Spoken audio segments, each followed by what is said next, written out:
Picture this: a fracking crew drills a routine well in a small West Texas town, and instead of oil, they hit a geyser that won't stop flowing. And it has been running ever since, wasting water the town can't spare. Or picture a city where for more than 10 years, the water coming out of the tap started its journey in a toilet a few days earlier, treated and reused because there was no other option left. Neither town will name itself in the first 30 seconds of this video, but by the end, you'll know exactly which ones they are. For context, Texas has more than 1,200 incorporated cities and towns, and most of them never make national news the way Corpus Christi did this spring, when the city council voted to cut every resident's water allotment by 25% after its reservoirs fell below 180 days of supply. Lake Corpus Christi was down to barely 9% full. Choke Canyon Reservoir was under 8%, the lowest combined level in that reservoir system's history. The short version is that running out of water in Texas doesn't look like one story. It looks like 9 completely different ones. This video counts down 9 Texas towns where the water is already running out, each for its own reason, from geology to growth to decisions made decades ago. Let's start with number 9. If a town's entire water supply depends on one lake and that lake is running on empty, that's a story worth starting with. Robert Lee is a small ranching community of about 1,000 to 1,100 people, set out in Coke County in West Texas along the Colorado River, not the one in Colorado, the one that cuts through the state's dry midsection on its way to the coast. The town was built around the E.V. Spence Reservoir, its sole municipal water source, in a stretch of country where mesquite and cattle outnumber people by a wide margin. There's no backup lake, no second river, no aquifer waiting in reserve. Whatever Spence Reservoir holds, that's what Robert Lee has to work with. But the numbers tell a rougher story. As of July 2026, Spence Reservoir sits at just 10.5% full, barely above the level that forced the town to abandon its own water treatment plant back in 2012. That closure wasn't a minor inconvenience. During the record 2011 drought, the reservoir came within sight of going completely dry. And rather than gamble on a lake that might disappear, the city shut down its treatment plant entirely and built a 12-mile emergency pipeline to buy water from neighboring Bronte instead.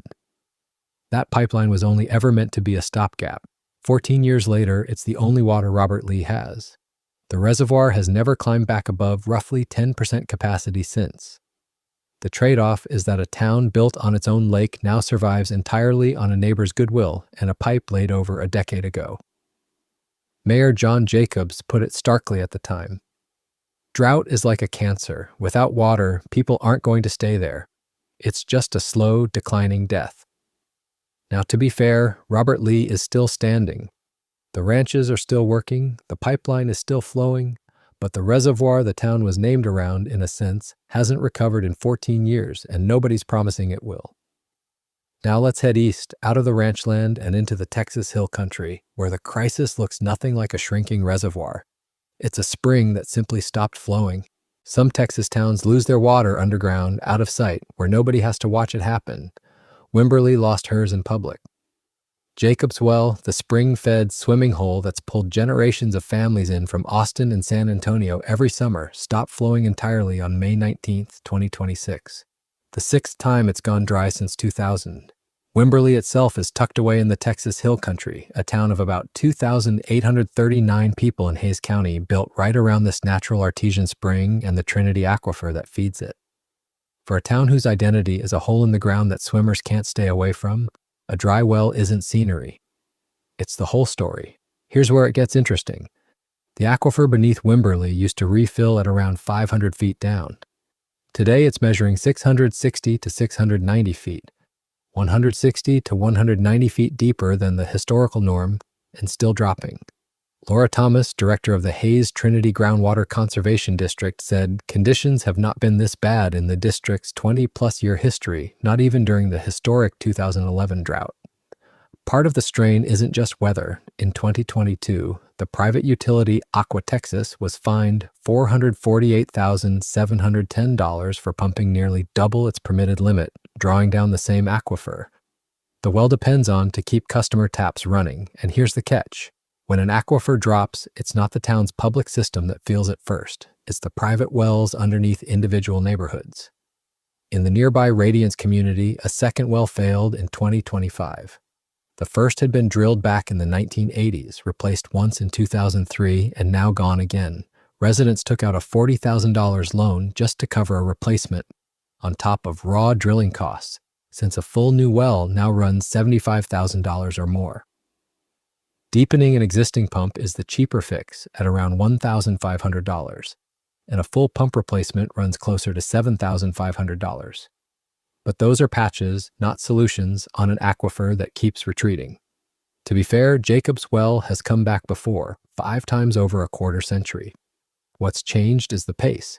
Each recovery has taken longer than the last, and residents drilling their own $75,000 wells are starting to wonder if the 6th time is the one it doesn't.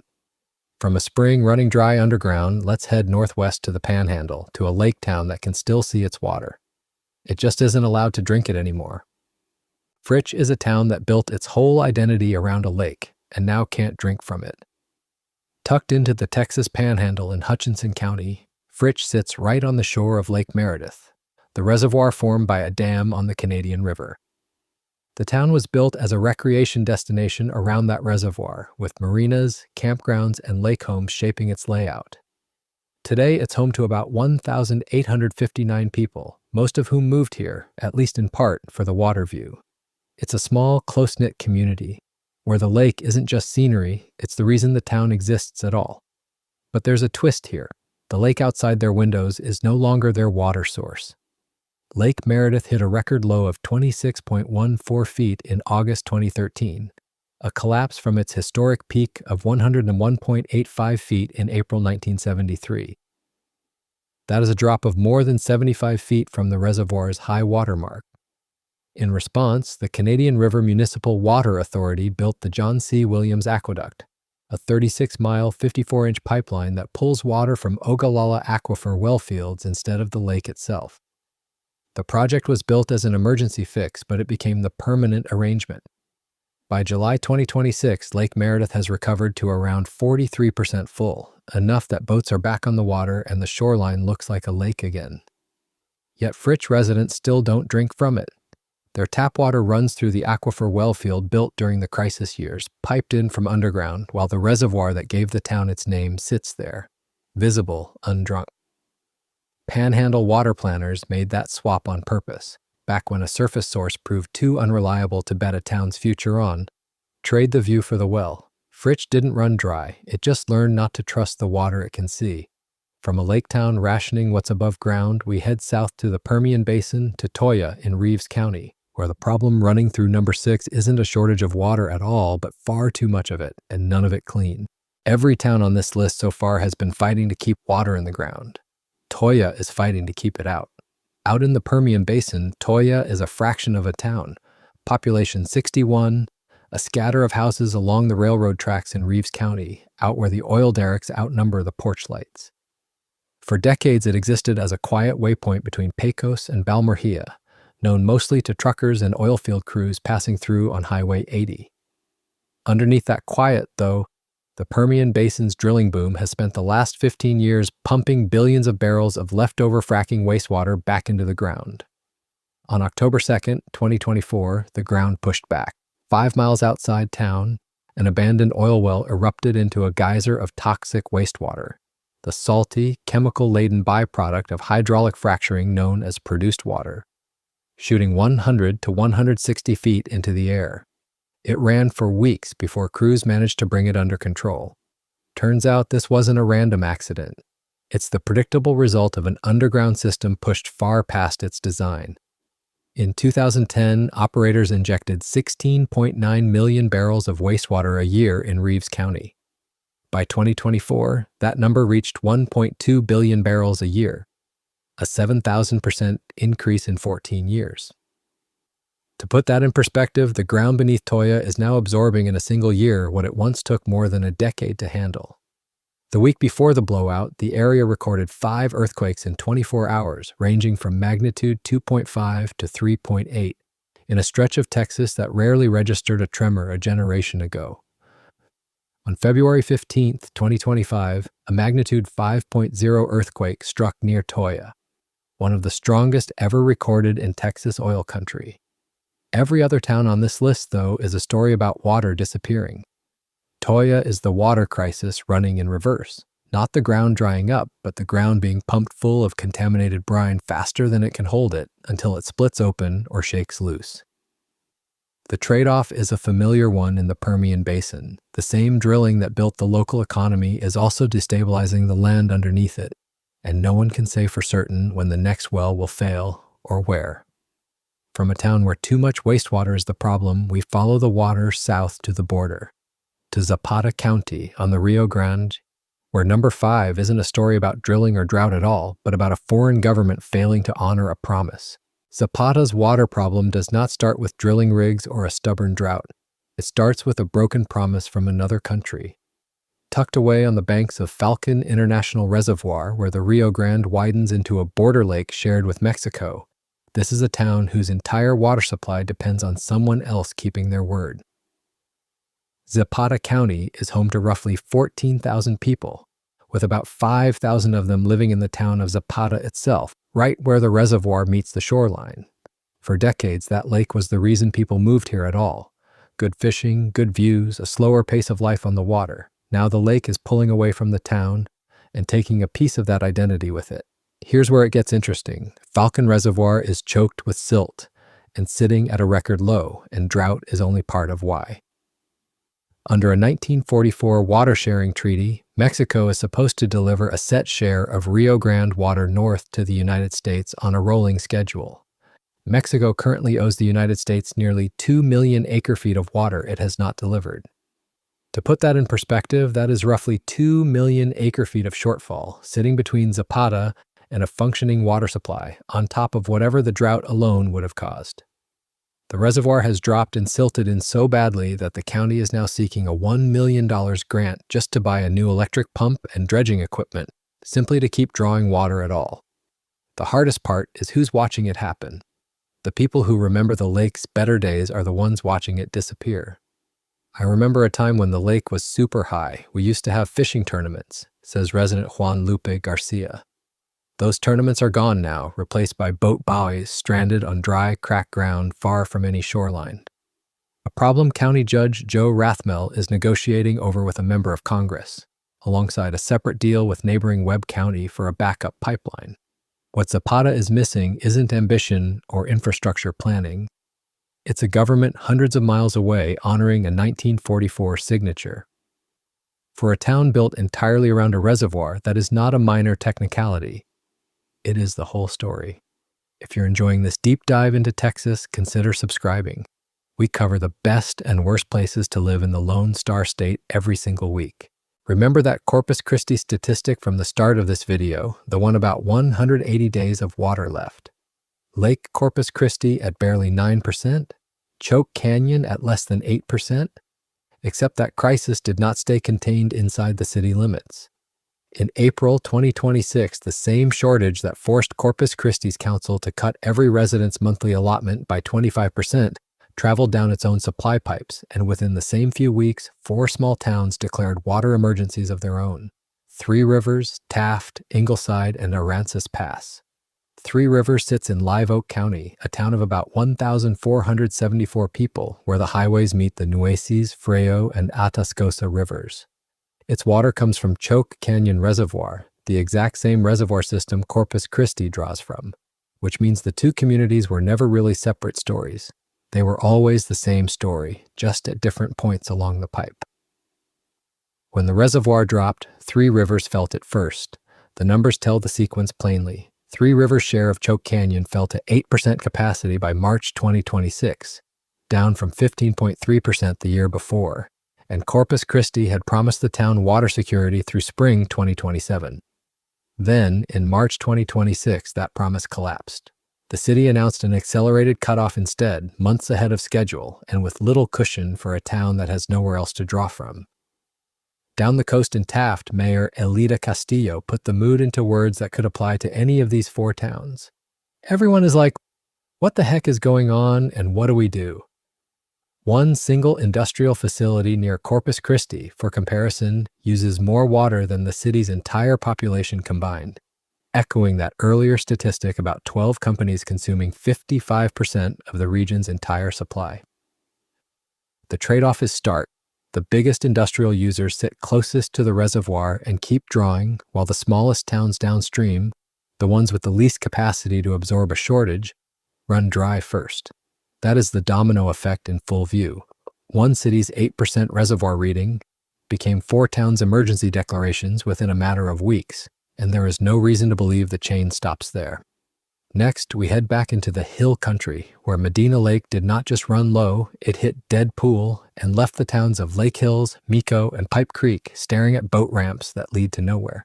Tucked into the hill country along the Bandera-Medina County line, Medina Lake was built as a reservoir on the Medina River back in 1913. And for a century, it did what reservoirs are supposed to do. It held water, drew vacationers, and gave 3 small communities a reason to exist. Lake Hills, the largest of the 3 at about 6,039 residents, grew up almost entirely around the marina and vacation economy the lake supported. Mico and Pipe Creek followed the same pattern on a smaller scale. Lake access first, everything else second. For decades, that arrangement worked. Then 7 straight years of drought caught up with all of it. In April 2025, Medina Lake officially reached what hydrologists call dead pool, just 2.5% of capacity, the point at which water can no longer flow out downstream at all. For context, dead pool status is not the same as low water, and it means the lake has effectively stopped functioning as a lake. The flow that once fed the Medina River below the dam simply stopped. And here's where it gets interesting. The towns built around the shoreline did not relocate or adapt their economy in time because nobody expected the drought to run this long. So the marinas, the boat docks, the bait shops, and the lakeside restaurants that depended on lake traffic now sit with no customers at all. Locals have taken to calling the empty boat ramps lining the shoreline ramps to nowhere. Concrete slips that once launched pontoon boats now leading down to cracked mud and exposed lake bed. The broader hill country tourism economy has some cushion from wineries and river outfitters elsewhere in the region, but a lake-dependent town does not have that option when the lake itself disappears. Even if the rain returns, there's a harder problem. Refilling a reservoir this depleted after 7 years of deficit takes years, not months, which means the marina economy Lake Hills was built on may not come back on any timeline residents can plan around. Next, we travel far to the west, near El Paso, where the water crisis looks nothing like a drought at all. It is a story of colonias like Hueco Tanks and Tornillo, border communities that have never had running water infrastructure to lose in the first place. Out here, the crisis isn't a lake dropping or a well running dry. It's a system that was never built to begin with. Colonia Hueco Tanks sits unincorporated outside El Paso, tucked away in the far western edge of the state where Texas brushes up against the Rio Grande and New Mexico both. It's one of roughly 2,300 colonias strung along the Texas border, and together these communities are home to more than 500,000 residents. Most were platted in the 1980s by developers who subdivided cheap desert land, sold lots to families chasing home ownership, and never installed water or sewer lines when they did it. Decades later, many of those lots still sit off the grid entirely. Maria Martinez has lived that reality for 15 years. Every 2 weeks, she pays $180 for a 2,000-gallon cistern delivery. Water she rations for washing dishes, cleaning her home, and doing laundry, the way most Americans budget a grocery bill. To put that in perspective, a comparable household on a municipal system in El Paso pays a small fraction of that for water that simply arrives through a tap. There's no shortage driving this. There's no drought to point to. The pipes were just never laid. This is where the story turns from neglect to something closer to a warning. Nearby, Tornillo had a water system on paper, but it failed its residents for 10 consecutive years with arsenic violations, a slow-motion health hazard that outlasted multiple election cycles before anyone fixed it. Relief finally came in 2017 when a $3.25 million EPA-funded treatment plant brought the system into compliance. It took federal money, an outside deadline, and a decade of exposure to make it happen. Some neighboring colonias, including Canutillo and Panorama Village, have received county-funded upgrades since 2023, proof the fix is possible, just not yet universal. And here's the catch. For families like Maria's, running out of water was never the danger. Never having it in the first place was. Cheap land on the border has come with its own hidden cost. For 2 generations now, a monthly bill just to make water appear at all. That brings us to our last entry, and the one that might be everyone else's future. Wichita Falls, a city of about 102,000 in North Texas that looked its 2011 to 2015 drought in the face and did something most people would call unthinkable. It turned its own sewage straight back into drinking water and never turned the system off. Wichita Falls sits in North Texas, a working city of about 102,000 people, built on the kind of self-reliance that shows up in Texas history books long before water scarcity ever did. It draws its entire municipal supply from 3 reservoirs, Lake Kickapoo, Lake Arrowhead, and Lake Kemp, spread across the rolling, wind-scoured country west of the Red River. The city has never had the luxury of a major river running through it, so its water planning has always been an exercise in patience. That patience got tested past its limit between 2011 and 2015, when a drought settled over the region and refused to leave. By the time it broke, Wichita Falls was no longer planning for a shortage. It was living inside one. For context, those 3 reservoirs had been sitting at close to 90% combined storage before the drought started. By the worst of it, they had fallen to about 20%, a drop steep enough that the city was, by some counts, less than 2 years from taps running dry. Here's where it gets interesting. Rather than wait on emergency trucked-in water or rationing alone, Wichita Falls built something almost no other American city had tried at that scale. From July 2014 to July 2015, it ran a direct potable reuse system, piping treated wastewater straight back into the drinking supply through microfiltration, reverse osmosis, and ultraviolet treatment. Water that had been flushed, showered with, and washed down a drain that same week came back out of the tap, cleaner than before it left. When the drought broke and the reservoirs refilled, though, Wichita Falls didn't shut the system down. In 2017, the city made it permanent. The Wichita Falls Resource Recovery Facility now feeds 8 to 9 million gallons of treated wastewater into Lake Arrowhead every single day. Not as a backup plan, not as insurance against the next drought, but as standard infrastructure running quietly in the background of an ordinary Texas city. The trade-off is a psychological one as much as an engineering one. Residents had to decide that water, this clean, was still water worth drinking, regardless of where it had been. Every other town on this list is still fighting to avoid the moment Wichita Falls already lived through. El Paso is stretching a shrinking aquifer, the Rio Grande Valley is rationing an unreliable river, the Panhandle is pulling from a fossil reservoir with no natural refill. All of them racing against a version of the future Wichita Falls has already settled into as ordinary Tuesday plumbing. Wichita Falls didn't find a way around the reckoning every other town on this list is bracing for. It went through it, came out the other side, and simply decided to stay. 9 towns, 9 different roads to the same reckoning. A fracking well that turned into a geyser nobody could shut off. A city that decided the only way forward was to treat its own wastewater and drink it. Drought stacked on aging pipes, on industry that won't slow down, on a treaty nobody bothers enforcing anymore. Different causes, different timelines, same shrinking supply underneath all of it. That's the thing worth sitting with here. This was never one crisis wearing 9 different faces. It's 9 separate warning signs showing up in 9 separate towns, all pointing at the same problem from different angles. Wichita Falls just happened to be the one that already lived through it. If this list got you thinking about how fragile small-town Texas really is right now, you'll want to see what we found when we looked at towns across the state where home prices are already starting to slide. Watch that one next.